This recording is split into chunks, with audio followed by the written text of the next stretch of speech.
Hello everyone, आप सभी का हमारे चैनल पे स्वागत है। 30 मोस्ट इंपॉर्टेंट क्वेश्चन की सेकंड सीरीज लेके मैं आ गया हूँ।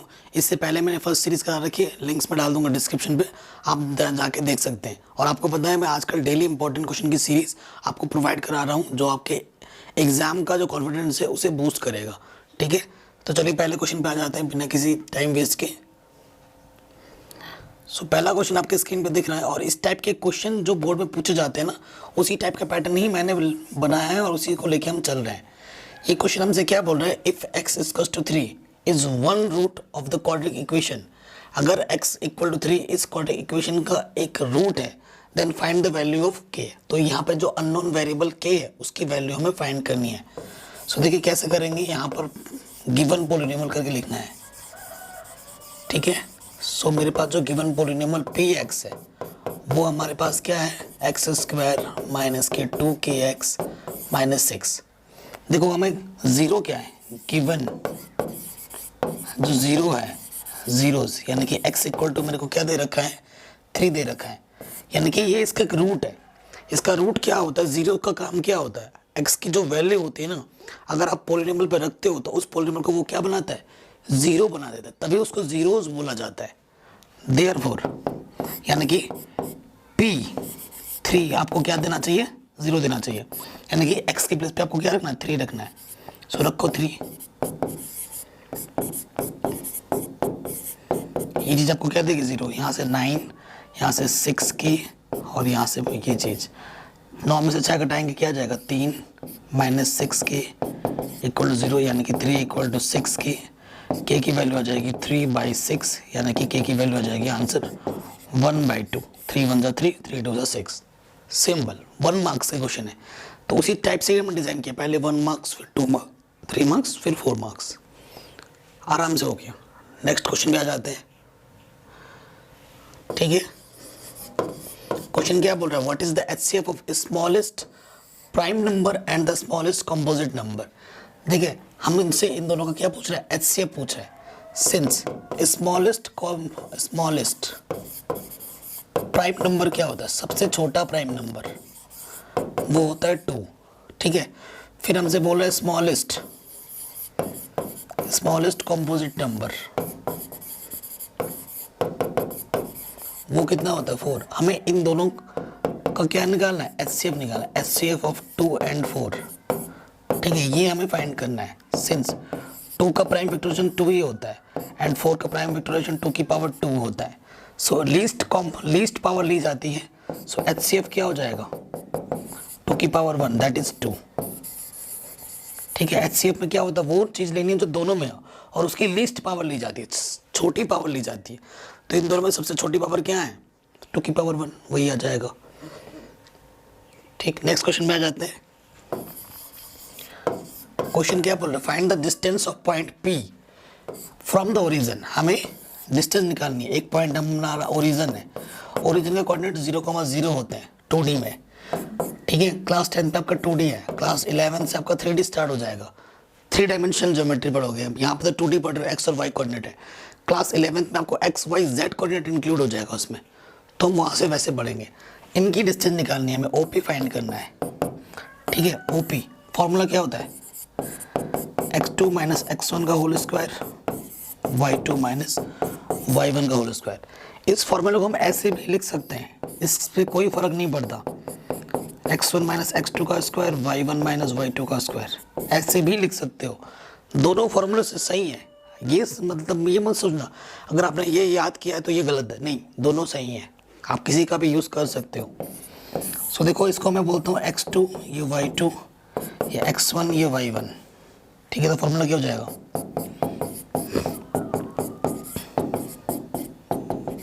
आंसर आ जाएगा x square plus y square, है ना। x माइनस 0 इज x का स्क्वायर प्लस y का square.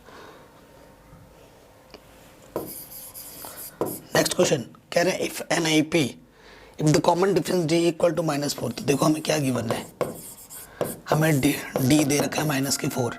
Seventh term A7, seventh term हमारा क्या है, 4 है। Then find the first term, यानी कि हमें A फाइंड करना है। Since a n equal to क्या होता है, a plus n minus one into d. ठीक है, सेवन टर्म निकालना है। सेवन टर्म का मतलब होता है ए एन के जगह पर 7 रखोगे तो 7 माइनस 1 6 डी। ठीक है, ए 7 हमें दे रखा है 4, ए फाइंड करना है, डी हमें दे रखा है कितना माइनस के 4। ठीक है, ए माइनस के 24 इधर आके क्या हो जाएगा प्लस के 24। सो ए की वैल्यू क्या हो जाएगी 28। आंसर 1 मार्क्स में। ठीक, नेक्स्ट क्वेश्चन पे आ जाते हैं। क्वेश्चन देखिए आपके स्क्रीन पर, कह रहे गिवन जो triangle A B C, triangle P Q R, दो ट्राइंगल आपके पास, एक है ए बी सी, ये सिमिलर है ट्राइंगल पी क्यू आर के, पी क्यू आर के सिमिलर है। हमें गिवन क्या दे रखा है, जो रेशियो है ए बी और पी क्यू का जो रेशियो है, A B upon P Q का जो रेशियो है वो 1/3 है। सो हमें एरिया फाइंड करना है। So area triangle A B C upon area triangle P Q R, ये हमें फाइंड करना है। कौन सा थ्योरम लगाएंगे, 6.6 थ्योरम। अगर दो ट्राइंगल आपस में सिमिलर होते हैं तो उनके एरिया का जो रेशियो होता है उनके करस्पॉन्डिंग साइड के रेशियो का स्क्वायर होता है। ठीक है, करस्पॉन्डिंग रेशियो आपको गिवन है, A B upon P Q की साइड का स्क्वायर होगा। ठीक है, तो 1/3 लिया, वैल्यू पुटअप करेंगे, स्क्वायर कर दो, 1 का स्क्वायर 1 9। सो आंसर आ जाएगा 1:9। ठीक है, आराम से बन गया।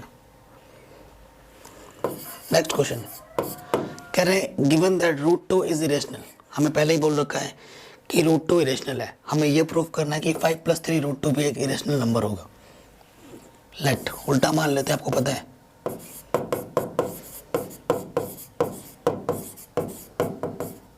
Is an rational number, is a rational number. ठीक है, उल्टा मान लेते हैं।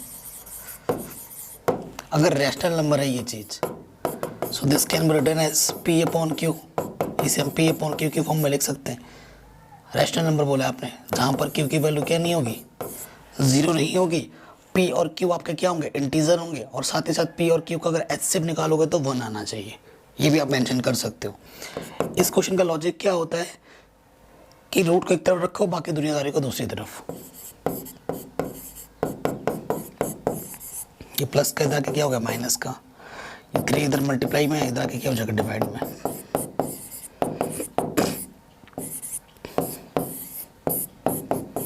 ठीक है, अब आपको पता होगा रैशनल में रैशनल ऐड करो माइनस करो, रैशनल होता है, रैशनल को रैशनल से डिवाइड करोगे तो रैशनल होगा, है ना।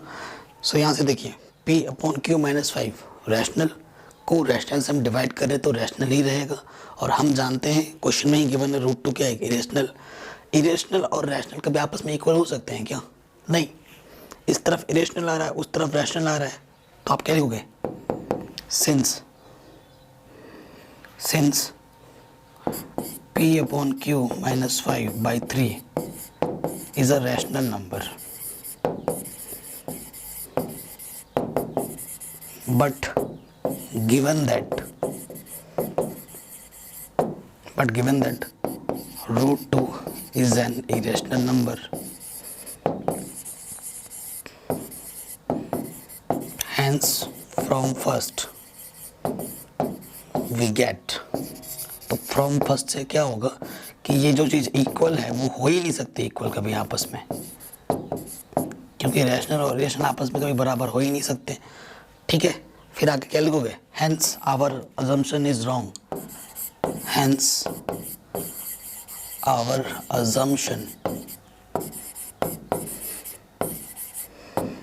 इज रॉन्ग, यानी कि जो हमने माना है वो गलत है। Therefore 5 + 3 √2 is an irrational number.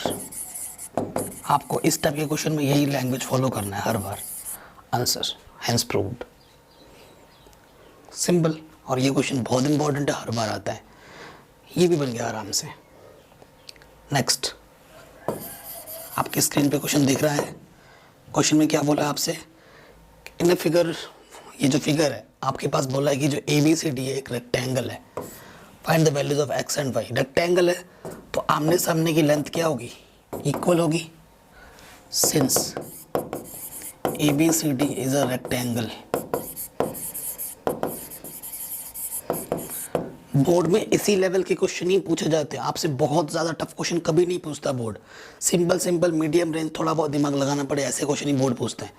एकदम हाई लेवल का क्वेश्चन कभी आता ही नहीं है बोर्ड में। आपको बिलीव नहीं होता है तो पिछले जितने भी साल के क्वेश्चन पेपर आपके पास है आप पलट पलट के देख लो, आपको एक भी टफ क्वेश्चन नहीं मिलेगा। अगर आपने वाकई अपने मैथ्स ढंग से पढ़ी है ना तो आपको कोई क्वेश्चन तो टफ लगेगा ही नहीं। और अगर आप एक एवरेज स्टूडेंट भी हैं तो भी आप पाएंगे कि मैथ में कोई भी टफ क्वेश्चन पूछा ही नहीं जाता है। सो टेंशन लेने की तो कोई ज़रूरत ही नहीं है। मैथ में आप इजीली 95 प्लस स्कोर कर सकते हैं। मैथमेटिक्स में एक एवरेज स्टूडेंट भी 95 आराम से स्कोर कर सकते हैं। ठीक है, ABCD रेक्टेंगल है तो देखो सिंस x माइनस वाई किसके इक्वल होगा, वो चीज़ इसके होती है 14 एंड x प्लस वाई किसके इक्वल होगा 30। इन दोनों को सॉल्व करो आपको आंसर मिल जाएगा x और y।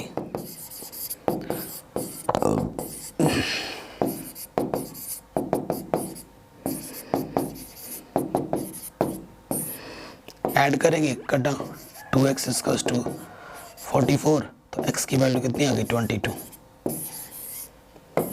Since x plus y equals to 30, x की वैल्यू 22 रख दो। सो y की वैल्यू क्या आ जाएगी, प्लस का 22 उधर जाके माइनस हो जाएगा। सो आंसर y की वैल्यू क्या आ जाएगी 8। ठीक है, ये हमारा आंसर आ जाएगा। ऐसे सिंपल सिंपल क्वेश्चन ही पूछे जाते हैं तो उसी तरीके से हमने क्वेश्चन को लिया है। इस क्वेश्चन में हमसे क्या बोल रहे हैं, सोल्यूशन में आ जाओ। Can you find the sum of first 8 multiples of 3। 8 multiples of 3 लेने हैं हमें। Sum of first 8 multiple of 3। ठीक, यानी कि हमें S8 फाइंड करना है। ठीक है, सम ऑफ फर्स्ट 8 मल्टीपल्स ऑफ 3 तो यानी कि फर्स्ट 8 मल्टीपल 3 1 3, फर्स्ट टर्म 3 है, कॉमन डिफरेंस भी 3 है, ए पता है D पता है, हमें S8 निकालना है। फॉर्मूला क्या होता है n/2, ये होता है n कितना है 8/2, ए कितना है 3, 8 - 1 कॉमन डिफरेंस है 3, 2 4 ज़ा 6, 7 3 ज़ा 21 है ना, 4 × 27 मल्टीप्लाई कर दोगे आपको आपका आंसर मिल जाएगा। इतने इजी क्वेश्चन पूछे जाएंगे आपसे, तो ये क्वेश्चन में आपका आराम से बन गया। नेक्स्ट क्वेश्चन आपके स्क्रीन पे आ रहा है। कह रहे हैं find the ratio in which 4m divide the line segment joining the point this and this, hence find m। m को भी फाइंड करना है। अब जो क्वेश्चन है वो 2 मार्क्स में स्टार्ट हो रहे हैं। आपके पास एक लाइन सेगमेंट है 2,3 और दूसरा जो पॉइंट है b 6, -3। ठीक, और इनके बीच में एक पॉइंट है वो है P 4, m। रेशियो निकालना है आपसे। मान लिया कि वो रेशियो क्या है, क्योंकि रेशियो पता नहीं, जब तक रेशियो नहीं पता होगा तब तक आप m नहीं निकाल पाएंगे। रेशियो भी पूछा है आपसे और m को भी निकालने के लिए पूछा है। तो पहली प्रायोरिटी हमारी क्या है, रेशियो निकालो, फिर m निकलेगा।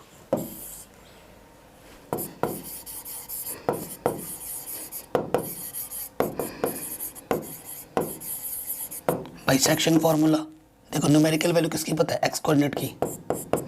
तो फार्मूला क्या होता है एक्स के लिए, m1 x2 m2 x1 upon m1 plus m2।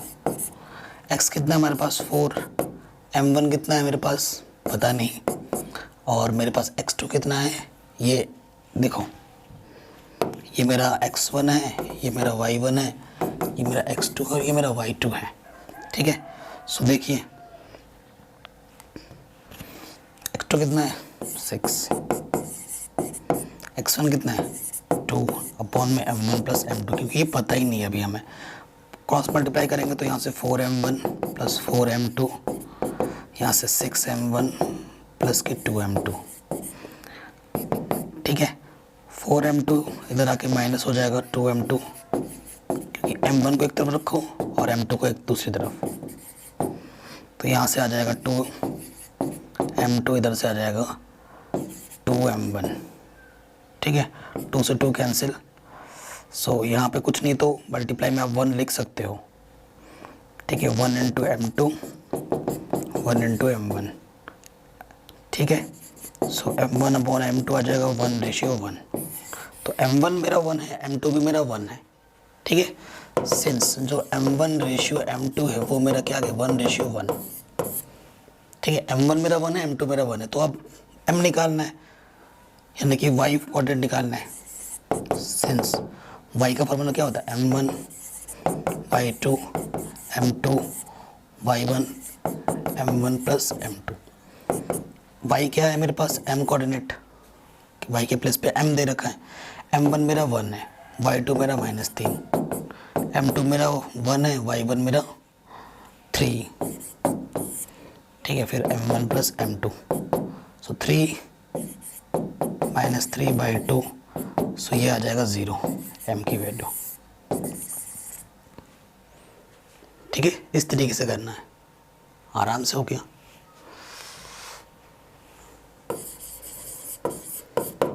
Probability मैंने सिखा रखा है 2 डिफरेंट कॉइन टॉस टुगेदर, ना डाइस है, 2 डिफरेंट डाइस टॉस टुगेदर। जब भी 2 चीज़ें एक साथ हो रही होती हैं तो वहाँ पर हम थ्योरम लगाते हैं प्रोबेबिलिटी का, मल्टीप्लिकेशन थ्योरम, ठीक है। यहाँ पर जो टोटल आउटकम्स आएगा वो कितना आएगा 36 आएगा। आपके पास 2 डाइस हैं, 2 डिफरेंट डाइस है, एक साथ फेंका जा रहा है। एक साथ जब भी चीज़ें होती हैं तो प्रोबेबिलिटी के मल्टीप्लिकेशन थ्योरम को अप्लाई करते हैं। इसके पास 6 आउटपुट है, इसके पास 6 आउटपुट है, मल्टीप्लाई करोगे तो टोटल आउटपुट कितना आ जाएगा 36, यानी कि टोटल आउटकम्स मेरे पास 36 है, ठीक है। गेटिंग अ डबलेट, आपको पता है जो टोटल सैम्पल स्पेस होता है वो भी मैंने बनाना सिखा रखा है आपको मेरे वीडियोस में। प्रीवियस कुछ दिन पहले मैंने एक वीडियो अपलोड की है प्रोबेबिलिटी की, जिसमें मैंने मोस्ट इंपॉर्टेंट क्वेश्चन बताए प्रोबेबिलिटी के, वहाँ मैंने सारे चीज़ डिटेल में डिस्कशन किया हुआ है। सो आपको पता है स्टार्ट कहाँ से होता है 1 से, 1,1 1,2 कहाँ तक जाता है 1,6 तक, फिर 2,1 से स्टार्ट होगा, कहाँ तक जाएगा 2,6 तक।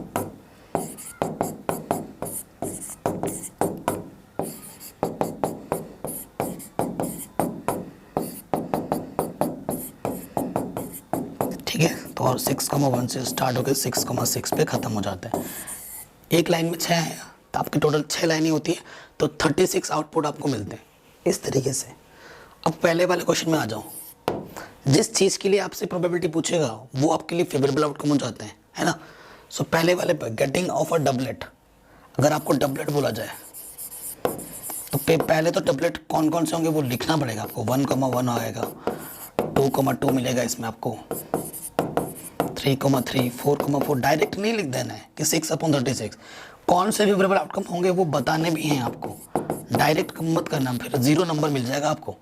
ये 6 फेवरेबल आउटकम्स हैं मेरे पास, यानी कि फेवरेबल आउटकम्स मेरे पास कितने हैं 6। प्रोबेबिलिटी निकालनी है आपको, फॉर्मूला क्या होता है favourable upon total outcomes. Favourable outcomes कितने हैं 6, टोटल आउटकम्स कितने हैं 36, 6 1 6, 6 6 36, आंसर इज 1/6, ठीक है। क्वेश्चन इज डन पहला वाला। फिर बोला getting a sum 10 of the number on 2 dice, अगर दोनों डाइस को ऐड कर दें, दोनों मतलब इस पर कुछ नंबर आ रखा है और इस पर कुछ नंबर है, और दोनों को अगर ऐड कर दे तो 10 आते हैं, तो वो कौन कौन से नंबर है। पहले लाइन में कुछ है ही नहीं, दूसरे लाइन में भी कुछ नहीं है, तीसरे में भी कुछ नहीं है, चौथे में है। फेवरेबल आउटकम बता रहा हूँ, देखो कौन कौन सा होगा।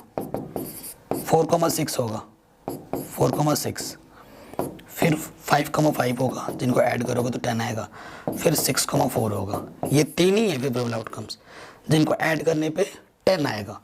तो इस क्वेश्चन की जो प्रोबेबिलिटी होगी, फेवरेबल आउटकम्स 3 है, टोटल आउटकम्स 36 है, 3 1 3, 3 2 36, 1/12 आंसर आ जाएगा, ठीक है। आराम से बन रहा है, इजी था, आराम से बन गया। किसी भी क्वेश्चन में थोड़ा सा भी प्रॉब्लम हो ना, सो आपसे रिक्वेस्ट है कि वीडियो को एक बार दोबारा देखो, समझते हुए समझो। कहना है N integer chosen at random between 1 and 100, हमें एक इंटीजर चूज करना है 1 से लेकर 100 के बीच में। Find the probability that it is divisible by 8, हमें ये बताना है कि वो डिविजिबल होगा 8 से, उसकी क्या प्रोबेबिलिटी है। सो इस क्वेश्चन में बहुत ही शानदार क्वेश्चन है, मोस्ट इंपॉर्टेंट है। इस क्वेश्चन में आपका एपी और प्रोबेबिलिटी के कॉन्सेप्ट को मिक्स किया गया है, तब जाके ये क्वेश्चन मोस्ट इंपॉर्टेंट बन गया है। देखो एपी घुसेड़ रखा है उसने और प्रोबेबिलिटी का क्वेश्चन बना दिया उसने। जैसे जैसे आप हायर क्लासेस में बढ़ते हो ना, तो एक चीज़ का कॉन्सेप्ट दूसरे कॉन्सेप्ट के साथ लिंक कर देता है वो। हम पढ़ चुके हैं ऐसा इस चीज़ों को, तो अब आगे आगे जैसे बढ़ोगे ना, एक चैप्टर का दूसरे चैप्टर के साथ लिंक करके क्वेश्चन बना दिया जाता है। और ख़ास तौर पे ऐसे क्वेश्चन कहाँ पूछे जाते हैं, आप जब आप कॉम्पिटिटिव एग्जाम में बैठोगे, ठीक है, तो एक कॉन्सेप्ट का दूसरे कॉन्सेप्ट के साथ लिंक करके आपसे क्वेश्चन पूछता है कॉम्पिटिटिव एग्जाम में। और बच्चा वो क्वेश्चन तभी कर पाएगा जब उसके कॉन्सेप्ट स्ट्रांग होते हैं, जब वो चीज़ों को समझ रहा है, रट नहीं रहा है। अब इस क्वेश्चन में देखो, डिविजिबल बाई 8, प्रोबेबिलिटी फाइंड करनी है, ठीक है।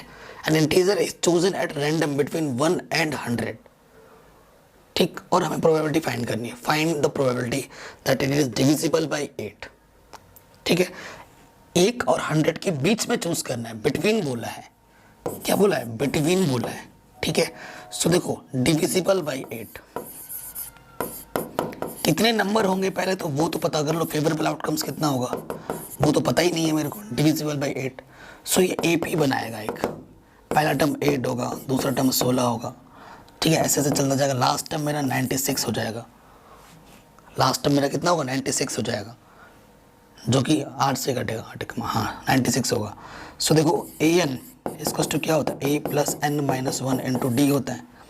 ए एन मेरा 96 है, ए मेरा 8 है, एन मेरे को पता नहीं है और डी मेरा 8 है, इधर आके माइनस हो जाएगा। देखो 96 ये प्लस का 8, ये माइनस का 8, यहाँ से सिर्फ 8 एन बचेगा सॉल्व करोगे तो, और 8 इधर आके माइनस हो जाएगा, 8 एक कमांड 8 16, तो कितने टर्म डिवाइड होंगे 8 से, 12 टर्म्स। सो फेवरेबल आउटकम्स कितना हो जाएगा, फेवरेबल आउटकम्स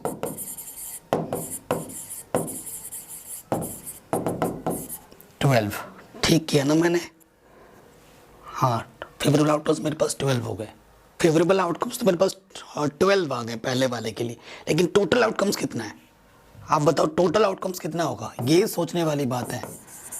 कई बच्चों को लगेगा कि भैया टोटल आउटकम्स हमारा 100 होगा, नहीं, आपको बोला है 100 में से आपको 2 माइनस करना होगा, यहाँ से लेकर यहाँ 100 है, इनके बीच में बोला है, बिटवीन बोला है, तो ये और ये नंबर तो हमारे पास है ही नहीं, तो कितना आ जाएगा, 98 आ जाएगा टोटल आउटकम्स, ठीक है। तो प्रोबेबिलिटी फर्स्ट पहले की क्या हो जाएगी, फेवरेबल अपॉन टोटल, है ना, शॉर्ट ट्रिक में लिखते हैं हम, फेवरेबल आउटकम्स 12 है, टोटल 98 है, आंसर मेरा 12 अपॉन 98, थोड़ा सिंप्लीफाई कर देना।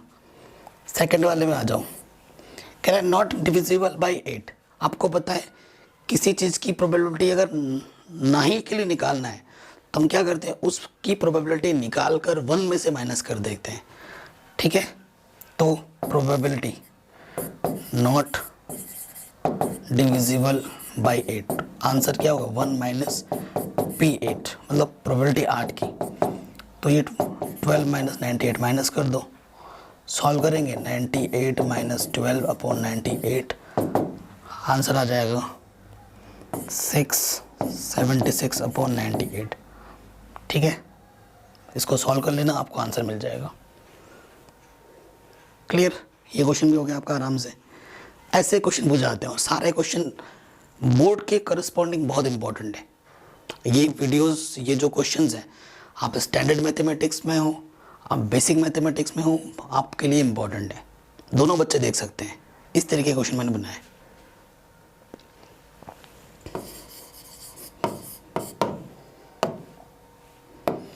क्या बोल रहा है, find HCF and LCM 404 and 96 and verify that LCF into LCM is equals to product of two given numbers। ठीक है, 404 बोला है और 96 बोला है, इन दोनों का हमें क्या निकालना है, HCF और LCM निकालना है, ठीक है। प्राइम फैक्टराइजेशन लगाते हैं,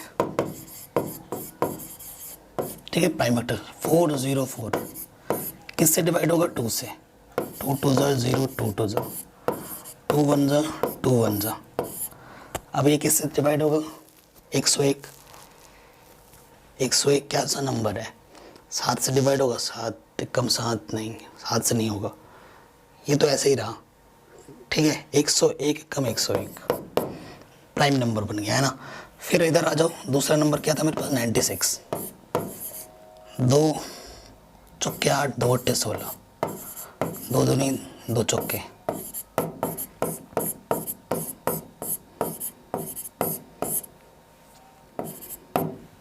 ठीक। 9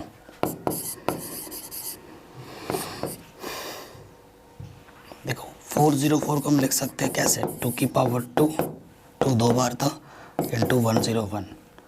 और 96 को लिख सकते हैं 2 कितनी बार है?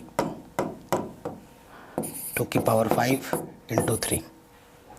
ठीक है, सबसे पहले हमें क्या निकालना है? HCF। HCF में वो नंबर ले जाता है जो दोनों में हो, इसमें भी हो और इसमें भी हो, और उसकी मिनिमम पावर ली जाती है। 2 की मिनिमम पावर कितनी है? 2 है, यानी कि आंसर कितना आ जाएगा? 4। HCF निकल गया। अब आपको निकालना LCM, जो दोनों में हो उसकी मैक्सिमम पावर ली जाती है। मैक्सिमम पावर कितनी आ जाएगी? 2 की पावर 5। और जो नंबर बच गए, ये और ये नंबर बच गए, उसको मल्टीप्लाई में लिख दो। इनको मल्टीप्लाई करोगे आपको आपका LCM मिल जाएगा। ठीक, अब वेरीफाई करना है। वेरीफाई वाला जो रूल है वो सिर्फ 2 नंबर्स वाले में ही अप्लाई होता है।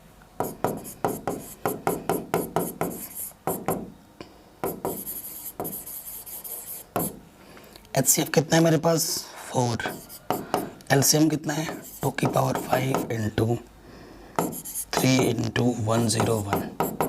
प्रोडक्ट क्या है? पहला नंबर था 404, दूसरा था 96। ठीक है, अब इनको सॉल्व करोगे और इनको सॉल्व करोगे, आपको दोनों तरफ इक्वल मिलेगा। ठीक है, तो ये वेरीफाई हो जाएगा। आराम से कर लेना, मल्टीप्लाई है। ये क्वेश्चन इस बार आपके सिलेबस में नहीं है। ठीक है, इसे हटाते हैं, वरना बहुत इंपॉर्टेंट क्वेश्चन था।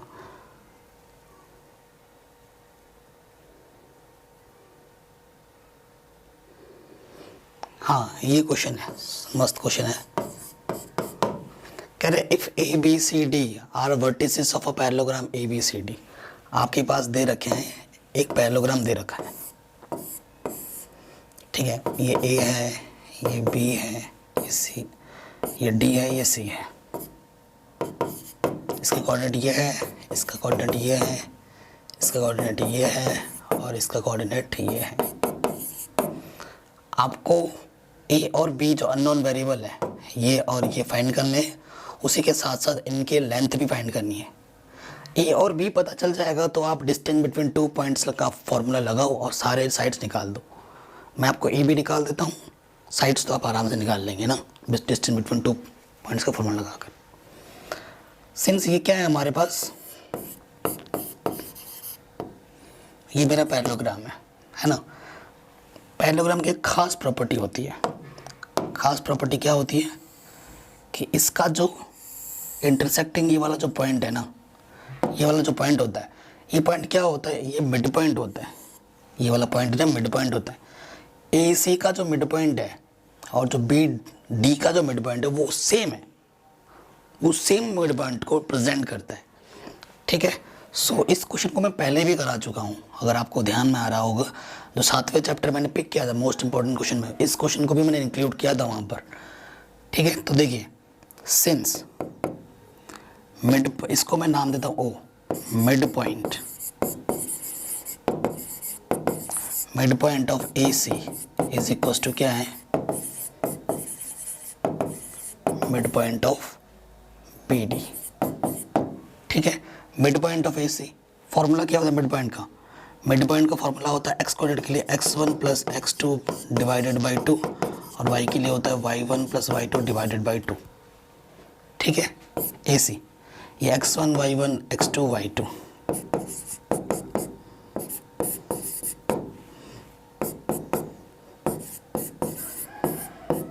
ठीक है, इसका मिड पॉइंट निकाल लिया। अब ये x1 y1, ये x2 y2।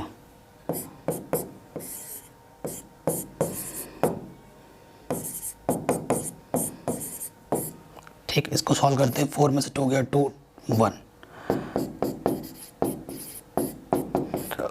a plus 1 divided by 2 और यहाँ से 2 ये आ जाएगा 1।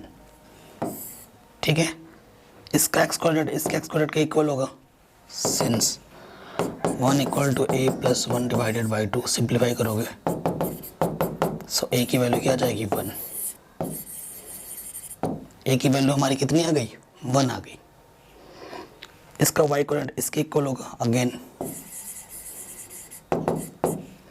ये 1 प्लस बी बाई 2 इसकस टू 1, सो 1 प्लस बी इसकस टू 2, तो b की वैल्यू भी कितनी आ गई 1। तो ये मेरा कोऑर्डिनेट हो जाएगा 1,0, ये हो जाएगा 4,1। अब सारे कोऑर्डिनेट आपको पता चल गए हैं, आप डिस्टेंस निकालना है आप आराम से निकाल सकते हैं। फॉर्मूला लगा दोगे डिस्टेंस बिटवीन 2 पॉइंट्स वाला, चारों डिस्टेंस निकाल के बताना है आपको। ठीक है, आप आराम से कर सकते हैं। वो वाला पार्ट आप खुद कर लेना, क्योंकि कोऑर्डिनेट तो मिल चुके हैं, अब आराम से निकल जाएगा। ठीक,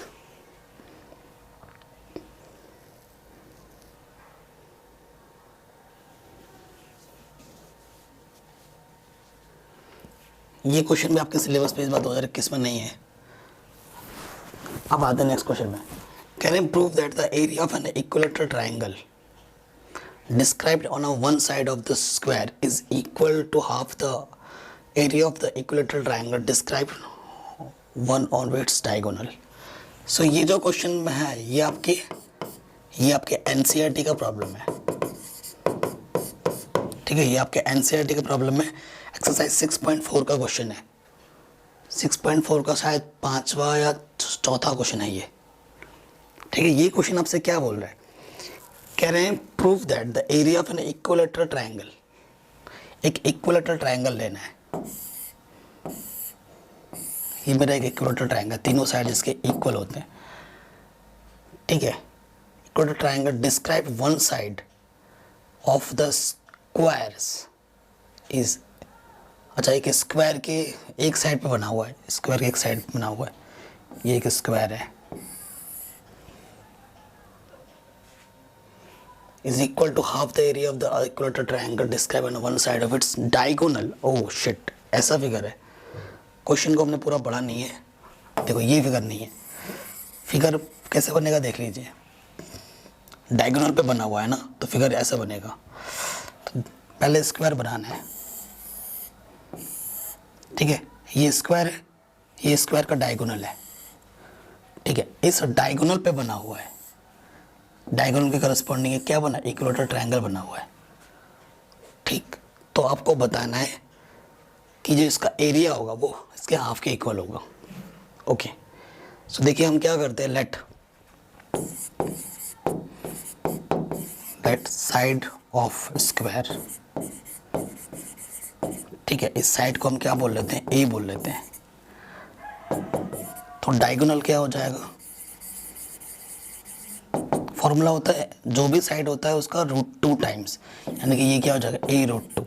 अगर ये a√2 है तो ये भी a√2 होगा, ये भी a√2 होगा। ठीक है, देयरफॉर जो एरिया ऑफ स्क्वायर है, एरिया ऑफ स्क्वायर वो क्या होगा, साइड का स्क्वायर होता है, यानी कि ए स्क्वायर है। ठीक, ये चीज आ जाएगी। अब again area of equilateral triangle, और ठीक है, एरिया ऑफ ट्रायंगल फॉर्मूला क्या होता है, √3/4 साइड का स्क्वायर, ये होता है। ठीक है, √3/4 साइड क्या है मेरे पास, साइड मेरे पास क्या है, a√2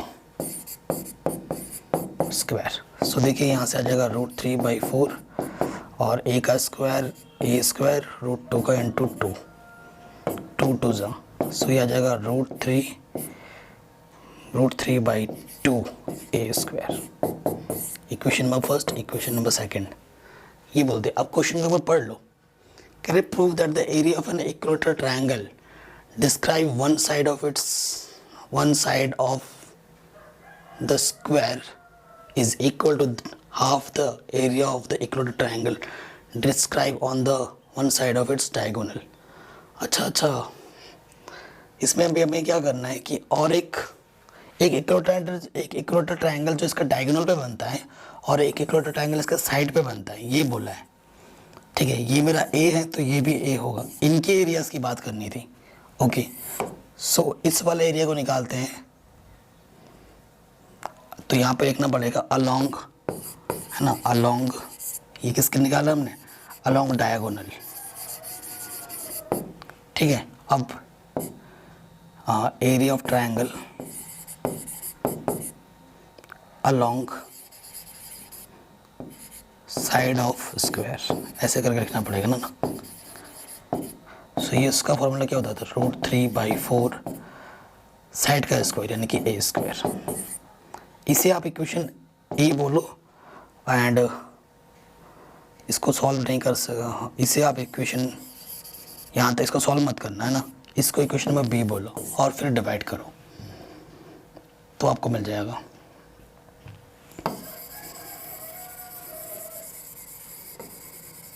ठीक है, और एक बेहतरीन चीज़ हम कर सकते हैं कि इसका नाम दे देते हैं ABCDEF, है ना, ऐसे करके सही होता। सो देखिए, सबसे पहले हमने क्या निकाला? बड़े वाले का area of ACF upon area of छोटे वाले का क्या था? ADE। बड़ा वाला एरिया हमारा ये आया था √3/4 2a स्क्वायर और ये आया था √3/4 a स्क्वायर। √3/4 से ये कटा, a स्क्वायर से स्क्वायर कटा। ठीक, तो 2 ऊपर बचा ओनली। सो ये आ जाएगा यहाँ से area of ABC divided by 2 equals to area of ADE। यही चीज़ आपको क्या करनी थी? प्रूफ करनी थी। ठीक है, आराम से बन गया। अगला क्वेश्चन है, can it prove that the length of the tangent draw from an external point to circle are equal. ये एक्चुअली आपका जो थ्योरम है 10.2 चैप्टर नंबर सर्कल का, वो थ्योरम है। ये प्रूफ करने के लिए आ रखा है। और मैंने आपको पहले भी बोला है, जो 6.1 थ्योरम है, बेसिक प्रोपोर्शनलिटी थ्योरम जिसे हम बोलते हैं, एंड जो हमारा पाइथागोरस थ्योरम है, एंड ये जो 10.2 थ्योरम है, ठीक है, इन 3-4 थ्योरम में से एक थ्योरम हर बार आ ही जाता है, हर बार आता है। सो आपसे रिक्वेस्ट है, हाथ जोड़कर प्रैक्टिस अच्छे से कर लेना। सबसे ज़्यादा जो इम्पोर्टेंट है वो है थेल्स का theorem, basic proportionality theorem 6.1 theorem. वो मोस्ट रिपीटेड थ्योरम है, बार बार पूछा जाता है। या तो वो थ्योरम आएगा या फिर उससे रिलेटेड एक क्वेश्चन ज़रूर आएगा, 100%। देखिए क्या बोल रहा है क्वेश्चन में कि आपके पास एक सर्कल है, सर्कल का ये सेंटर मैंने मान लिया, एक एक्सटर्नल पॉइंट आप P ले लेते हो, ठीक है, और इस P पॉइंट से आप इसमें क्या 2 टेंजेंट ड्रॉ करते हो। ठीक है, 2 टेंजेंट ड्रॉ करते हो जो एक टच पॉइंट पे टच करते हुए जाता है। ठीक है, तो आपको बताना है, इस पॉइंट को A बोल दो, इस पॉइंट को B बोल दो। ठीक है, सो आपको शो क्या करना है? टू प्रूव, हमें प्रूव करना है कि जो PA है वो PB के इक्वल है, ये प्रूव करना है। ठीक है, ये वाली लेंथ इस वाले लेंथ के क्या इक्वल है। तो इसको प्रूफ करने के लिए हमें कंस्ट्रक्शन क्या करना पड़ेगा? इससे इसको ड्रॉ करो, इससे इसको मीट करो और इससे इसको मीट करो। ठीक है, कंस्ट्रक्शन में आपको क्या करना पड़ेगा? कंस्ट्रक्शन में आपको क्या करना? Meet AO BO and PO, ये 3 चीज़ों को हमने किया बाई 10.1 थ्योरम। आपको 10.1 थ्योरम से क्या मालूम है कि अगर रेडियस को पॉइंट ऑफ कांटेक्ट से मीट कराया जाता तो वहाँ पर कौन सा एंगल बनता है? राइट एंगल बनता है। Angle A equal to angle B, दोनों कितने होंगे? 90 डिग्री के होंगे। ठीक है, आपको बस ये प्रूफ करना है कि ये साइड इस साइड के इक्वल है, यानी कि आपको इस ट्राइंगल को और इस ट्राइंगल को क्या दिखाना पड़ेगा? कॉन्ग्रुएंट। और CPCT से आप क्या बोल दोगे कि वो वाली लेंथ इस वाली लेंथ के क्या आ जाएगी? इक्वल। ये बेसिक सा कॉन्सेप्ट आपको फॉलो करना है। ठीक है, CPCD का यूज़ करना है।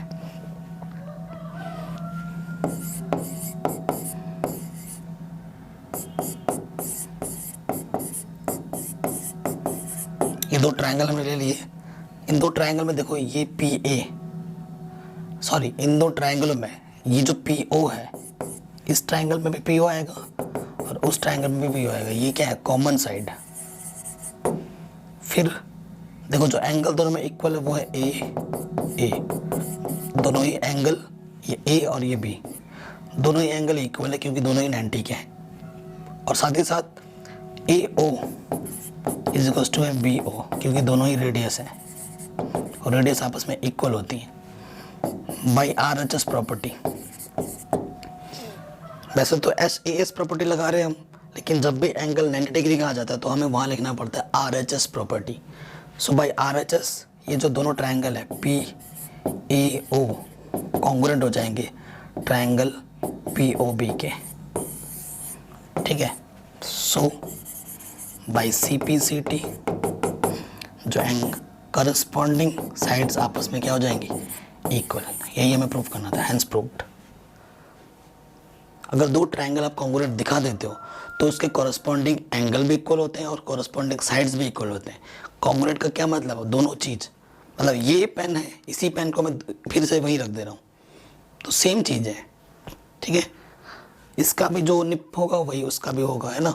सो इस उसी कॉन्सेप्ट को यहाँ अप्लाई करते हैं। ये ट्रिग्नोमेट्री का प्रॉब्लम है, फेमस क्वेश्चन है, काफ़ी बार पूछा गया है बोर्ड एग्जाम में।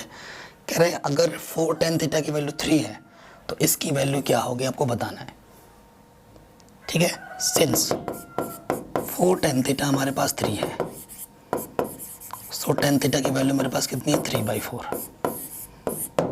है। ओके, हमें क्या फाइंड करना है, हमें फाइंड करना है 4 sin थीटा माइनस के cos थीटा प्लस के 1 अपॉन 4 sin थीटा प्लस के cos थीटा माइनस के 1। ये चीज़ है। tan थीटा कहीं दिख रहा है क्या इसमें, नहीं दिख रहा, और हमारे पास tan थीटा हमें मालूम है। सो हमें क्या करना है, tan कब होता है, साइन अपॉन cos जब होगा तब tan होगा। तो हमें क्या करना है, tan थीटा तो दे रखा है ना। सो हमें क्या करना है, और क्या कर सकते हैं, साइन है, कॉस है। दो तरीके थे इस क्वेश्चन को करने के, है ना। 1/cos sec 1/cos sec हो जाएगा तो sec निकालना पड़ेगा। हाँ, sec निकालना पड़ेगा तो sec थीटा क्या होता है, देखो सिंस sec थीटा क्या होता है, 1 + tan स्क्वायर थीटा का रूट होता है sec थीटा, ठीक है। तो पहले निकाल लो sec थीटा।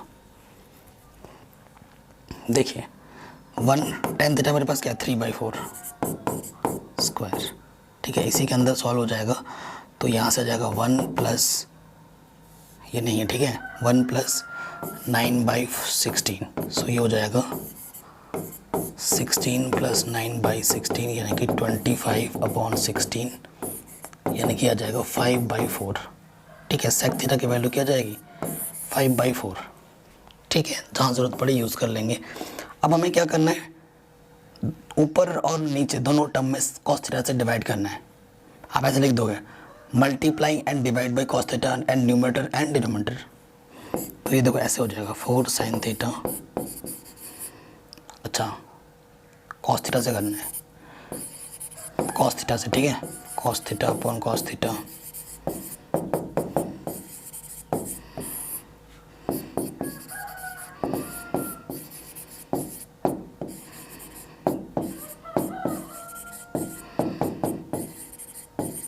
ठीक है। सो देखो ये चीज़ सॉल्व होकर यहाँ क्या हो जाएगी, 4 tan थीटा 1 sec थीटा, यहाँ हो जाएगी 4 tan थीटा प्लस के 1 माइनस के sec थीटा। वैल्यूज पुटअप करेंगे, tan थीटा की वैल्यू कितनी है, 3/4 माइनस के 1 प्लस sec थीटा की वैल्यू कितनी है, 5/4। फिर से वैल्यू, ठीक है। ये वैल्यू हमने रख दी। अब थोड़ा सा इरेज करेंगे,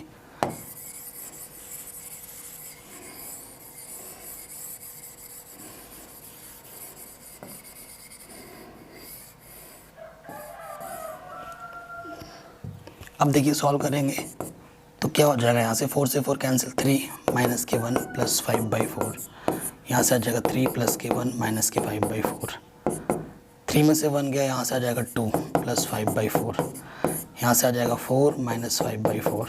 सिंप्लीफाई करेंगे, एलसीएम 4 आ जाएगा, 4 2 ज़ा 8 प्लस 5, 4 4 ज़ा 16 माइनस 5/4, इसके अपन में 4, इसके अपन में 4 कैंसिल आउट, 8 प्लस 5 13, 16 में से 5 गया 11, आंसर इज 13/11। ठीक है, आराम से बन गया ये क्वेश्चन। आगे बढ़ते हैं, ये क्वेश्चन आपके पास,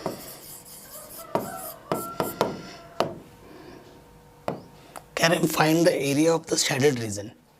इस शेडेड रीजन, ये जो शेडेड रीजन है ना, यहाँ से लेकर ये इस शेडेड रीजन का हमें क्या निकालना है, ये निकालना है where arcs draw with the centres A B C D. यहाँ से आर्क हमारे ड्रॉ किए गए हैं ए बी सी डी से। ठीक, जो इनके मिड पॉइंट है, ये जो मिड पॉइंट है देखो, at mid point P Q R and S, mid point से ड्रॉ किए गए, ये सारे मिड पॉइंट है। ठीक है, okay, respectively of a square A B C D of side 12 centimetre. Pi को आपको इतना यूज़ करना है, इनकी जो साइड है वो कितनी है, 12 सेंटीमीटर की है। तो इनके मिड पॉइंट, आर वाला जो पॉइंट वो मिड पॉइंट है, सो यहाँ से लेकर यहाँ तक की कितनी हो जाएगी, 6। सिंस जो डी आर होगा वो 12 का हाफ होगा, यानी कि ये कितना हो जाएगा, 6 सेंटीमीटर। ठीक है, यानी कि ये जो मेरा रेडियस है, क्योंकि इनके बीच में कितने का एंगल बन रहा है, 90 का। ठीक है ना। सो देखिए आपको ये निकालना है, ये निकालने के लिए क्या करना होगा, इस पूरे केक में से इस 4 टुकड़ों को काट के फेंक दोगे तो आपका शेडेड रीजन बच जाएगा। ठीक है, तो आप क्या लिखोगे, रिक्वायर्ड शेडेड रीजन।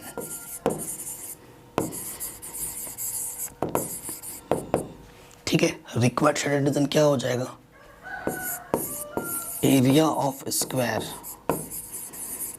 माइनस 4, 1 2 3 4 है ना, 4 एरिया ऑफ सेक्टर।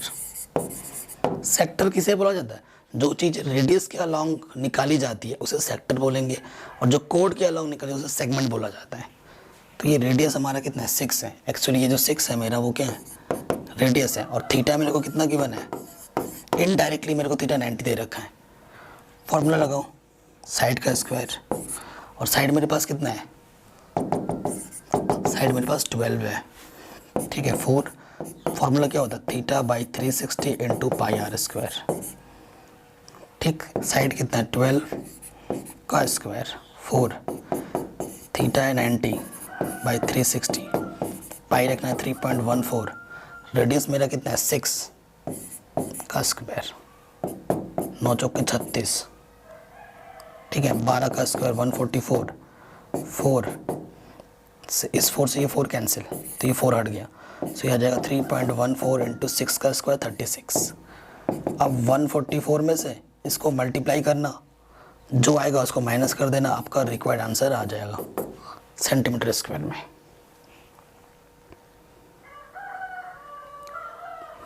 ठीक है, तो ये क्वेश्चन भी आपका आराम से बन गया है कि नहीं। इस तरीके से करना है, मैं कुछ कैलकुलेशन पोर्शन छोड़ दे रहा हूँ, मल्टीप्लाई डिवाइड माइनस, ये तो नॉर्मल सी बात है, आप आराम से कर ही लेंगे। आगे आ जाते हैं नेक्स्ट क्वेश्चन में। ये आपके पास एक क्वेश्चन है, कह रहे हैं wooden article was made by scooping out of a hemisphere from each end of a solid cylinder as shown in the figure.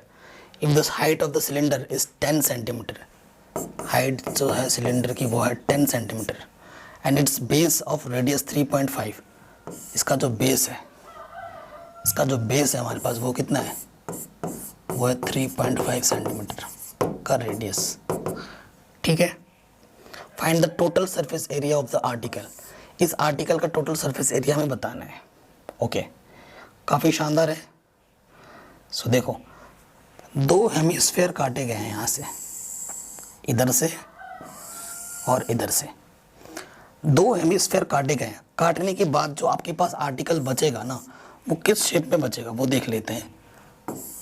जो आर्टिकल आपका बचेगा इस शेप में बचेगा, इस शेप में आपके पास आर्टिकल बचेगा अगर दो ऊपर से काट के फेंक दिए गए हैं, ठीक है। सो सरफेस एरिया, सरफेस का मतलब आप बाहर बाहर से जाओगे तो आपको एक सिलेंडर पूरा मिलेगा, आप अंदर से जाओगे तो भी आपको हेमिस्फेयर का सरफेस मिलेगा, ऐसे भी जाओगे तो भी मिलेगा। तो जब सरफेस एरिया की बात करेगा आपको मन में क्लिक कर रहा होगा कि भाई काट के फेंक दिया गया है तो चीज़ें तो कम हो गई हैं, यानी कि माइनस करना पड़ेगा। नहीं, सरफेस एरिया है। Surface area is mean enveloping. अगर इस चीज़ को आपको ढकना होता तो आप साइड से भी ढक रहे होते, अंदर से भी कपड़ा लग रहा होता, इधर से भी तो कपड़ा लग रहा होता, तो वो सरफेस नहीं है क्या? सरफेस है। तो जब भी क्वेश्चन आएगा सरफेस एरिया निकालने के लिए तो आपको माइनस नहीं करना है, आपको ऐड करना है। क्या करना है? ऐड। तो देखो क्या लिखा हुआ है, प्रॉपर लिखेंगे, गिवन रेडियस। देखो इसका हेमिस्फेयर का और दोनों का रेडियस सेम है, तो मैं जनरल रेडियस आर लिख दे रहा हूँ, वो हमारे पास 3.5 सेंटीमीटर, ठीक है। हाइट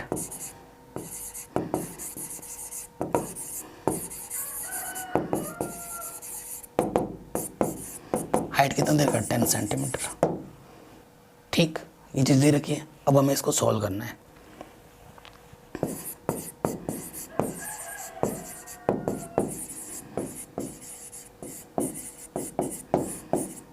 रिक्वायर्ड सरफेस एरिया क्या होगा?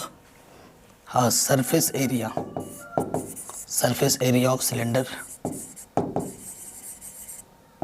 ठीक है, या फिर सी ऐसे लिख सकते हैं, कर्व सरफेस एरिया। फिर प्लस में क्या हो जाएगा?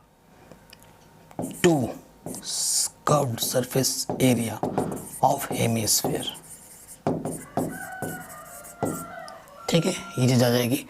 अब थोड़ा सा फॉर्मूला लिख देते हैं।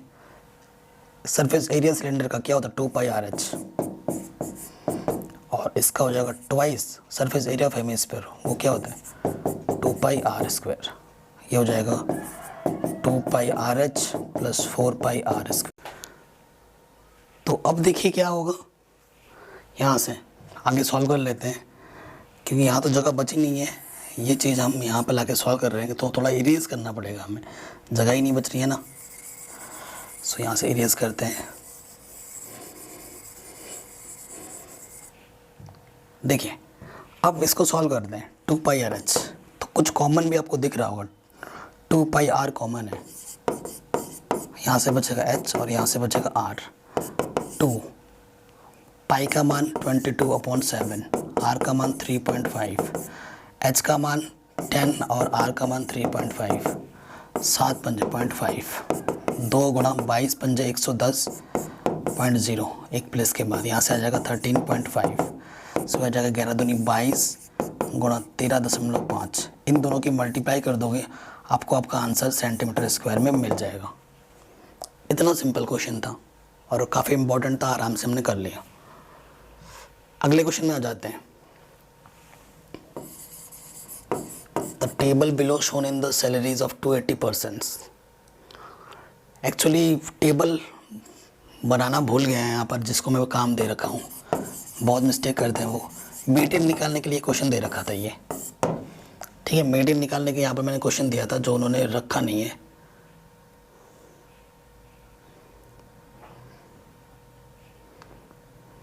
ठीक है, ओके। यहाँ पर मीडियन का जो क्वेश्चन है ना वो उन्होंने रखा नहीं है, कोई दिक्कत नहीं है। मैं इस मीडियन से रिलेटेड कुछ प्रॉब्लम के लिंक्स में डाल दूंगा डिस्क्रिप्शन पे। ये वो टेबल रखना भूल गए हैं, ठीक है, उसके लिए मैं माफ़ी मांगूंगा। सो आप इसकी मैं कुछ इंपॉर्टेंट क्वेश्चन करा रखा हूँ। स्टैटिक्स की भी अब इंपॉर्टेंट वीडियो आने वाली है, ठीक है, मोस्ट इंपॉर्टेंट क्वेश्चन की। सो उसकी मैं कुछ इंपॉर्टेंट क्वेश्चन की लिंक डाल दूँगा डिस्क्रिप्शन में, उनको ज़रूर देख लेना। आगे बढ़ते हैं। टेबल लिखना ही भूल गए वो, बताओ। ये क्वेश्चन आपके सिलेबस में नहीं है 2021 में, इस बार ये वाला है। सॉल्यूशन कह रहे हैं the sum of 4 consecutive number in AP is 32 and the ratio of first and the last term to the product of 2 middle term is 7:15. Find the numbers. काफ़ी शानदार क्वेश्चन है ये AP का। अब बोल रहा है कि the sum of 4 consecutive number, sum of 4 consecutive number, तो लेट कर लेंगे, let 4 consecutive numbers of AP are, so पहला नंबर क्या होगा, ए मानोगे, दूसरा नंबर ए प्लस डी होगा, तीसरा नंबर क्या होगा, ए माइनस डी। यहाँ पे क्या हो रहा है ना, आपसे देखोगे अगर आप ये मानते हो, अगला टर्म अगर आप ले लेते हो या कि ए प्लस टू डी ले लेते हो, यही आएगा, ठीक है। लेकिन इस टर्म को जब ऐड करोगे ना, यहाँ से एक टर्म एलिमिनेट हो जाना चाहिए, इस तरीके से आपको लेट करना है। जब इन चारों को जोड़ोगे ना तो एलिमिनेट नहीं हो रहा है कुछ भी, ए और डी बच ही जाएंगे। सो ऐसे करके क्वेश्चन आपका सॉल्व नहीं होगा, आपको ये वाला लेट करने का तरीका गलत होगा, इससे काम नहीं बनेगा। तो अब आपको ए पी के कंसेक्यूटिव टर्म कैसे लेट करने हैं, देखो वो कंसेक्यूटिव टर्म पहला हो जाएगा ए माइनस के 3d, फिर हो जाएगा, ठीक है, ए माइनस डी, फिर हो जाएगा ए प्लस डी, फिर हो जाएगा ए प्लस 3d। ये 4 कंसेक्यूटिव टर्म होंगे। इनका जो कॉमन डिफरेंस है वो सेम है अगर आप देखोगे तो, ठीक। अब ये 4 टर्म आपको निकालने भी हैं, ये ए पी के 4 टर्म हमने लेट कर लिए। Since according to first condition, ऐसे लिख देना, according to first condition. First condition में क्या बोला है, चारों कंसेक्यूटिव टर्म को अगर ऐड करते हो,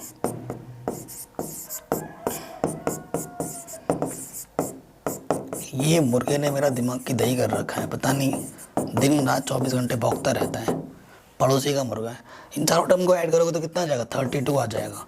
सो देखो माइनस का 3d प्लस का 3d कटा, माइनस का d प्लस का d कटा, तो क्या आ गया 4a, 4 अटे 32, ए की वैल्यू क्या आ गई, 8 आ गई। एक जो प्रॉब्लम थी मेरे पास वो तो शॉर्ट आउट हो गई, ए मेरे को मिल चुका है, ठीक है, ए मिल चुका है। अब देखो again second condition, according to second condition, second condition में क्या बोल रहा है कि the ratio first and the last term to the product of 2 middle terms 7:15 दे रखा है, यानी कि फर्स्ट और लास्ट ये है मेरे पास a माइनस 3d और a प्लस 3d, और मिडिल टर्म क्या है a minus D, a plus D का रेशियो मेरे को दे रखा है 7/15। रेशियो का मतलब डिवाइड है ना, a minus b a plus b के फॉर्म में है, यानी कि ये क्या है, a का स्क्वायर, 3 का स्क्वायर क्या हो जाएगा 9d स्क्वायर, नीचे क्या है a square minus g square, 7:15। ए मेरे पास कितना है क्वेश्चन में, 8 है, तो यहाँ पर पुट कर सकते हो, सिंस a इक्वल्स टू 8, तो यहाँ से आ जाएगा 8 का स्क्वायर 9d स्क्वायर, 8 का स्क्वायर सिर्फ d स्क्वायर, 7:15। 8 कितना होता है 64, माइनस के d, यहाँ से हो जाएगा 64 माइनस के d स्क्वायर, तो यहाँ से आ जाएगा 15, ठीक है। सॉल्व करोगे, क्रॉस मल्टीप्लाई करोगे और इसको रिड्यूस करके सॉल्व करोगे तो डी स्क्वायर इसको आपको 4 मिल जाएगा, तो डी की वैल्यू आपको प्लस माइनस 2 मिलेगी, ठीक है। और आपके 2 आंसर बनेंगे यहाँ से, ठीक। When d equals to plus k 2, when d equals to minus k 2, 2 case में आपके ए पी मिलेंगे।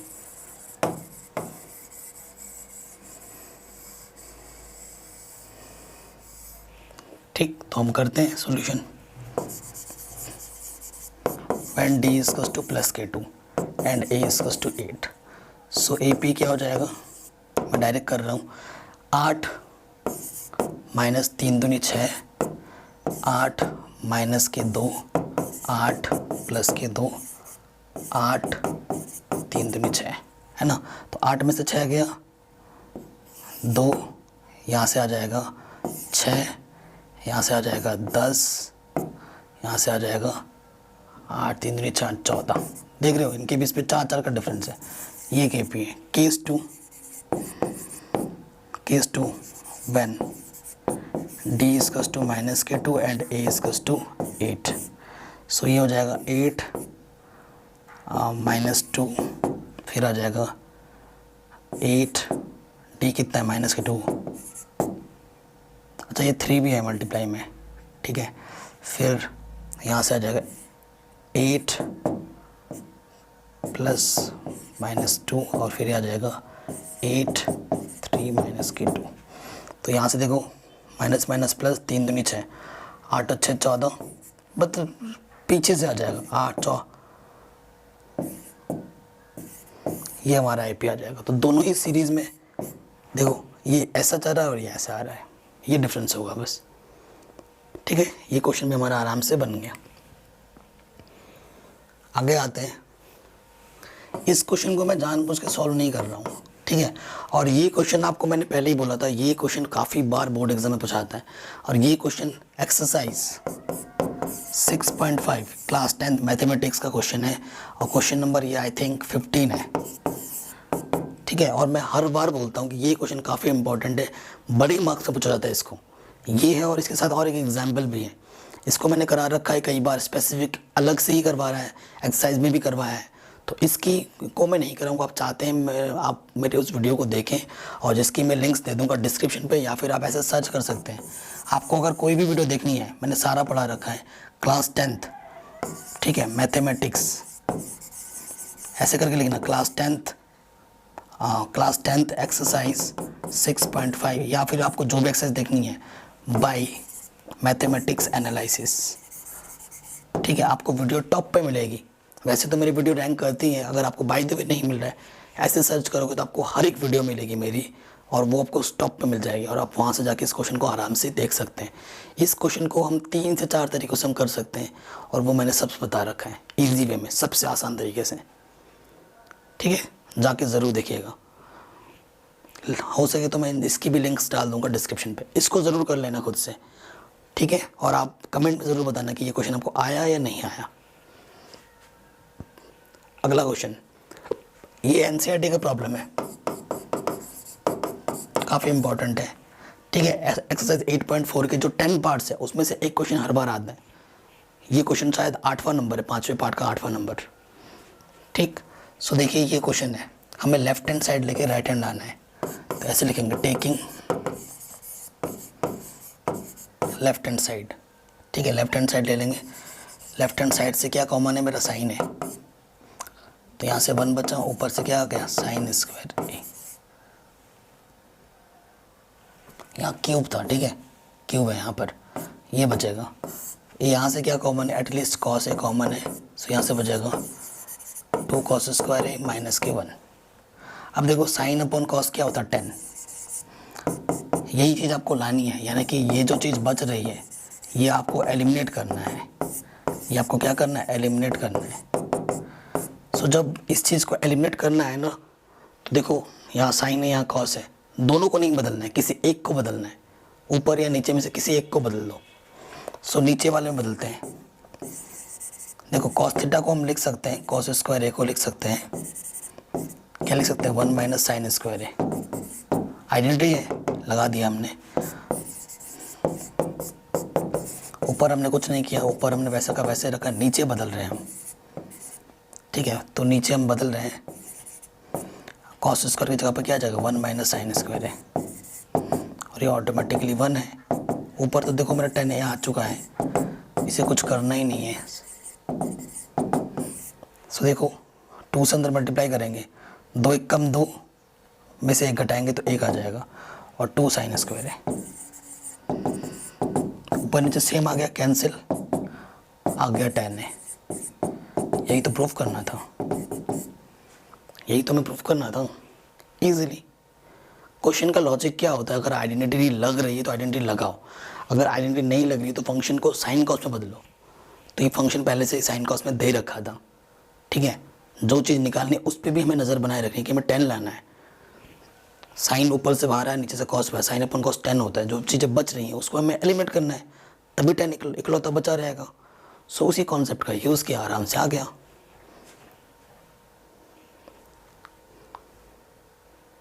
ये क्वेश्चन है, और ऐसा क्वेश्चन इस बार एक बार 5 मार्क्स का चैप्टर नंबर 9 से ज़रूर पूछा जाएगा। एक क्वेश्चन 5 मार्क्स में चैप्टर नंबर 9 से डेफिनेटली आने वाला है। क्या बोला है, as observe from top of a high lighthouse. एक लाइट हाउस है हमारे पास, ठीक है, और ये ज़मीन है, अभी देखेंगे क्या है। ये मेरा लाइट हाउस है, ये मेरा टॉप है, ये मेरा क्या है, टॉप। ये मेरा क्या होता है, फुट या फिर बॉटम, जो भी बोल लो। सी लेवल, ये मेरा समुद्र है, सी लेवल है। The angle of depression of 2 ships are 30 degree and 45 degree. Angle of depression, ये और ये जो हम देखते हैं आंखों के सीध में और इस लाइन के बीच में जो एंगल बनता है उसे हम क्या बोलते हैं, angle of depression. So short trick क्या है, जब भी बोल रहा है एंगल ऑफ डिप्रेशन क्या बोला, 30 से 45 हो जाता है। पहले जब शिप यहाँ पे था, दूसरा बार शिप जब यहाँ पर है, ठीक है, तो कितना बनता है पहली बार में, 30 बनता है, फिर कितनी बनता है, 45 बनता है। यहाँ 30 डिग्री है और ये 45 डिग्री है। If one ships exactly behind the other on the same side of the light house, find the distance between two ships. हमें डिस्टेंस फाइंड करनी है दोनों शिप्स की और हमें √3 लेना है 1.732। ठीक है, कुछ दिया नहीं है क्या हमें हाइट वगैरह। An observer from top of a height lighthouse from the sea level, the angle of depression of two sides are 30 degree and 45 degree. If one ship exactly behind the other on the same side lighthouse, find the distance between the two ships. इन दोनों ship से, ये ship जो यहाँ है और ये ship जो यहाँ है, इनकी बीच की हमें डिस्टेंस फाइंड करनी है। ठीक है, मान लेते हैं ये जो डिस्टेंस है ये x है और ये वाली जो डिस्टेंस है वो मैंने क्या मान ली, y मान ली है। ठीक है, तो ये शिप्स और ये शिप्स के बीच की जो डिस्टेंस है वो हमें निकालनी है, यानी कि मेरे को x फाइंड करना है। सो देखिए क्वेश्चन में थोड़ा सा मिस्टेक था, मैंने बोला ना कोई डिस्टेंस गिवन नहीं है तो हम कैसे फाइंड कर सकते हैं। एक्चुअली मिस्टेक है कि जो क्वेश्चन में ना ये जो आपका ये हाईलाइट हाउस है ये 100 मीटर का है। अब आप निकाल सकते चीज़ों को, हमें x फाइंड करना है। अब नाम दे दो, क्वेश्चन बहुत ही सिंपल हो गया। अब A B ये C है ये D है। लेट जो सी डी है वो हमने x लेट कर लिया जो कि हमें फाइंड करनी है, और हमने बी डी लेट किया है y। ठीक है, बस अब दोनों ट्रायंगल में बात करेंगे। इन ट्रायंगल ए बी सी ये पता है और फिलहाल के लिए ये निकालना है ना, ये सी बी, ठीक, सी बी निकालना है। सी बी एक्चुअली तुम इस सी बी को y मान लो, बढ़िया रहेगा। सी बी को y मानो, सी बी को मैंने क्या माना, y माना। ठीक है, ये पता है, जो पता होता है और जो निकालना होता है उसके बीच में रिलेशन लगाओ। पता क्या है 100, निकालना क्या है y। फिलहाल एंगल के सामने वाला परपेंडिकुलर होता है, perpendicular upon base tan theta होता है। थीटा कितना है 45 है ना, ये तो रिलेशन पता ही होगा। पंडित बद्री प्रसाद हर हर बोले, यहाँ से साइन, यहाँ से कॉस, यहाँ से टेन, यहाँ से कॉसेक, यहाँ से सेक, यहाँ से कॉट। तो P अपॉन B ऊपर से नीचे में आए हैं तो 10 लगेगा। 100 tan 45 की वैल्यू वो इसके अपन 1 ले लो, y 1 जा 1 100, तो y की वैल्यू कितनी आ गई 100। ठीक है, अब हमें निकालना है इस बड़े वाले ट्रायंगल में आना है। In triangle A B D ये पता है 100 और ये निकालना है पूरा। बेस मेरा क्या हो जाएगा x plus y, perpendicular upon base tan theta, theta मेरा 30 है। 100 x निकालना है, y की वैल्यू जस्ट अभी आपने निकाली 100, tan 30 की वैल्यू होती है 1/√3, क्रॉस मल्टीप्लाई कर दोगे 100√3 और ये हो जाएगा x प्लस 100। 100 को एक तरफ लाओगे तो 100√3 माइनस के 100 और इधर आ जाएगा x। 100 कॉमन है तो यहाँ से √3 ये चीज़, √3 की वैल्यू क्वेश्चन में क्या बोला है 1.732। ठीक है, 1.732 में से 1 माइनस करेंगे तो आ जाएगा 0.732 x। ठीक है, सो यहाँ से देखो क्या आ जाएगा, 100 से मल्टीप्लाई कर देंगे 0.732, 2 0 पॉइंट लगेगा कितने प्लस के बाद 3 प्लस के बाद 1 2 0। सो x की वैल्यू आ जाएगी 73.2। ये आपको क्या दे देगा x इतना मीटर। सो दोनों शिप्स के बीच की जो डिस्टेंस होगी वो होगी 73.2 मीटर। आराम से हो गया। अब इस क्वेश्चन में आ जाते हैं, ये जो मीन का एक इम्पॉर्टेंट क्वेश्चन है। इससे पहले मैंने मीडियन का एक क्वेश्चन रखा था, वो नहीं था, लेकिन उसके लिंक्स में डाल दूंगा डिस्क्रिप्शन में, ज़रूर देखना। ये जो क्वेश्चन है मीन का एक बहुत ही शानदार क्वेश्चन है। हमसे क्या बोल रहा है, find the mean of the following distribution is 18। Mean आपको गिवन है पहले से, कह रहे फाइंड द फ्रीक्वेंसी f। ये जो फ्रीक्वेंसी f है जो अननोन है वो आपको निकालना है। ठीक है, तो इस टाइप के क्वेश्चन में जो सबसे इजी मेथड होता है मीन निकालने का वो होता है डायरेक्ट मेथड। डायरेक्ट मेथड का फॉर्मूला क्या होता है, sigma f x upon sigma F. अब आपको पहले क्या बनानी पड़ेगी, ये टेबल बनानी पड़ेगी जो आपको पहले से दे रखा है। ठीक है, सबसे पहले तो आपको क्लास दे रखा है यानी कि इंटरवल, फिर आपको फ्रीक्वेंसी चाहिए होगा, फिर आपको क्लास मीन एक्स चाहिए होगा, फिर आपको एफ और एक्स की मल्टीप्लाई चाहिए होगी। ठीक है, इंटरवल लिख लेते हैं हम पहले। इंटरवल पहले क्या दे रखा है, 11 से 13, 13 से 15, 15 से 17, 17 से 19, 19 से 21। और एक चीज़ आपको और ध्यान देनी है कि देखो जहाँ से शुरू हो रहा है वहाँ पे ख़त्म हो रहा है कि नहीं। देखो 13 पे ख़त्म हुआ वहीं शुरू हुआ तो सही है, अगर नहीं होता तो आपको बनाना पड़ता। फ्रीक्वेंसी क्या है, 3, 6, 9, 13, एफ 5 और 4। ठीक, अब आपको एक्स चाहिए, इन दोनों को जोड़ो, 24 का आधा 12 हो जाएगा। दो दो का डिफरेंस है, दो दो ऐड कर दे जाओ, 14, 16, 18, 20, 22, 24। ठीक है, आपको सिग्मा एफ चाहिए होगा। इन सबको जब जोड़ोगे, इन सबको जब जोड़ोगे तो आपको मिलेगा 40 और ये प्लस का एफ। ठीक है, अब आपको क्या करना है, एफ और एक्स की गुणा करना, 12 3 36। ठीक है, 14 चौक 6 चौक को 24, कैसे कैरी 2, 6 कम 6 और 2, 8 7 84, 14 16 नंबर 144 और 13 और 18 को गुणा करेंगे तो आ जाएगा हमारा 13 और 18 को गुणा करेंगे आ जाएगा 234 शायद, और यह आ जाएगा 20 एफ, 22 पंजे 110, 24 का 24 दिन 48, 48 दिन 96, 96। ठीक है, ये हमने मल्टीप्लाई कर दिया। मल्टीप्लाई करना सिंपल है, इसकी मल्टीप्लाई की। अब इसका समेशन भी चाहिए। ठीक है, इसका समेशन क्या हो जाएगा, देखिए इन सबको जोड़ोगे तो आपको क्या मिलेगा, इन सबको जोड़ोगे तो आपको ये मिलेगा 704 प्लस 20 एफ ये। ठीक, अब आ जाओ मीन में। Mean x bar equal to क्या होता है, sigma f x upon sigma f. तो मीन तो पहले ही दे रखा है 18 और सिग्मा एफ एक्स कितना है 704 प्लस 20 एफ और अपॉन में सिग्मा एफ कितना है 40 प्लस एफ। क्रॉस मल्टीप्लाई करोगे 72 720 है ना, प्लस 18 एफ और ये आ जाएगा 704 प्लस 20 एफ। नंबर्स को एक तरफ लाओ और एफ को एक तरफ ले जाओ तो यहाँ से बचेगा 2f और यहाँ से बचेगा 16, 2 8 16। सो एफ की वैल्यू क्या आ जाएगी 8। ये आपका आंसर आ जाएगा, इजीली बन गया। ठीक है, इस तरीके से हमने आज के इस वीडियो में मोस्ट इंपॉर्टेंट क्वेश्चन देख लिए हैं। आई होप आपको ये समझ में ज़रूर आए होंगे। कुछ क्वेश्चन हमसे स्किप हुए हैं, उनकी मैं लिंक्स डाल दूंगा डिस्क्रिप्शन पे, और ऐसे ही इंपॉर्टेंट सीरीज़ हमें मिलती रहेगी हमारे चैनल पर आपको। तो चैनल पे बने रहो। अगर आपको अच्छा लगा वीडियो तो लाइक करो, बुरा लगा तो डिसलाइक मारो। ठीक है, कमेंट करके ज़रूर बताना आपको कौन सा पार्ट अच्छा लगा, कौन सा पार्ट बुरा लगा और आपको क्या नीड है।